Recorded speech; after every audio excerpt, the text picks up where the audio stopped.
Welcome to Too Fond of Books. My name is Janelle, and in this video I want to share with you 3 isolated closed circle mysteries that I've read recently. I have been on this huge isolated closed circle mystery kick because it's awesome, and maybe also because it's winter and there's something about just like hunkering down with a nice cup of tea and reading a book like this. Often they are set in the cold or in the snow, and so there's just something that just is so nice to read them in wintertime. Now, an isolated closed circle mystery, in case you don't know, it's a style of mystery where there is a small group of people who become cut off from everybody else for some reason or another. Sometimes it's a snowstorm, sometimes it is because they're on an island and the way off has been removed. For whatever reason, they get cut off and then people start dying. So it's a great trope in mysteries because often that means that there is not a detective there, that it's just normal people trying to figure out what's going on in their situation. What makes these 3 isolated closed circle mysteries special is that they are each set in a different country, and I love that. So we're going on a little bit of a mini round the world tour in isolated closed circle mysteries. So let's just dive straight in. The first one I want to talk about is A Will to Kill by R.V. Raman. Raman? I'm not entirely sure how to say that. This is set in India, and the writer is a man who is from India, who grew up there. He has written a lot of business, it looks like, based in corporate world and stuff like that. He teaches business strategy. But this book is, it felt really very Agatha Christie, and I loved it. So in this book, A Will to Kill, this is a Harith Athriya mystery. This our detective, and he is an amateur sleuth technically, but he obviously has experience investigating. So he gets invited to the home of wheelchair-bound patriarch Bhaskar Fernandez. He lives in a valley, and he is worried about his children and nieces and nephews and family members. And so he has written up 2 wills. One will come into play if he dies of natural causes, but if he does not, then the second will comes into play, which is, that is brilliant. So anyway, he invites Athriya to come and stay.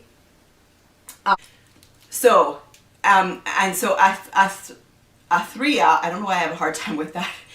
He is being driven to this home in the valley by the son and a niece, I think. And then immediately behind them on the road, there is a landslide and the valley gets cut off.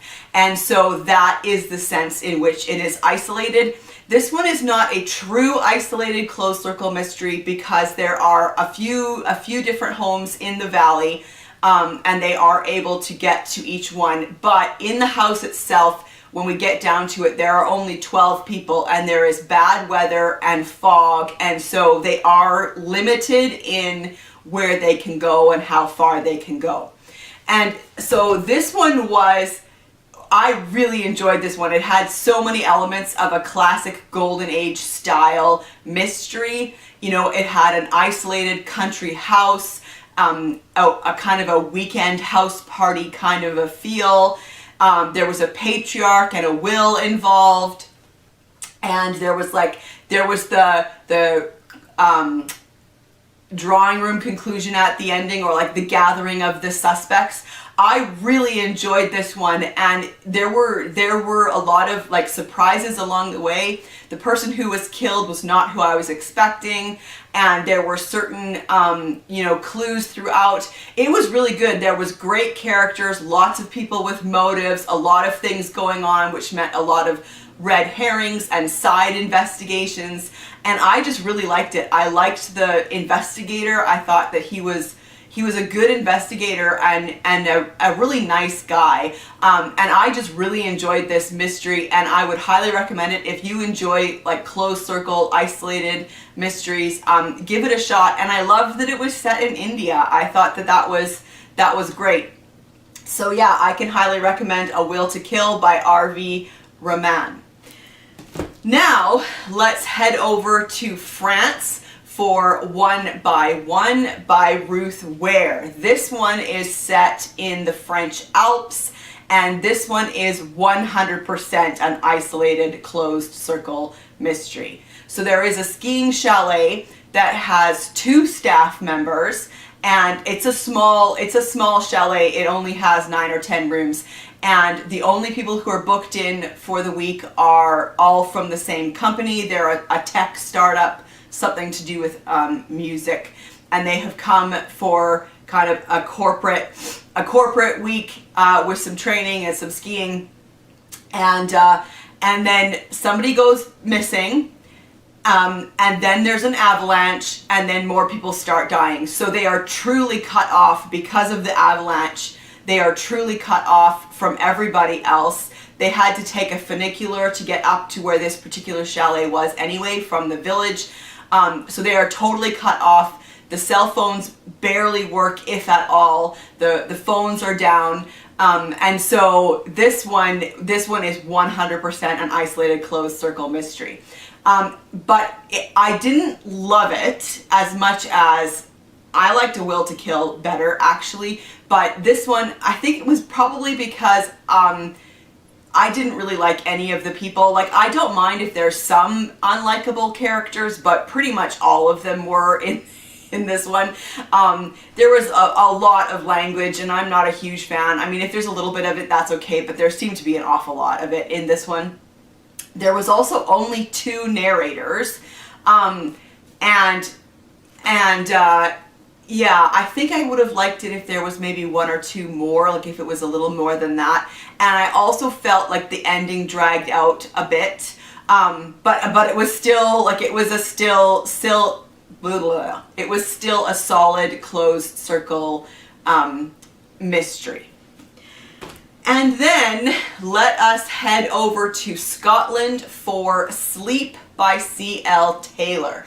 This one was also really quite enjoyable. This was definitely an isolated closed circle as well. We have our main character Anna, who takes a job at a hotel on this little island in Scotland.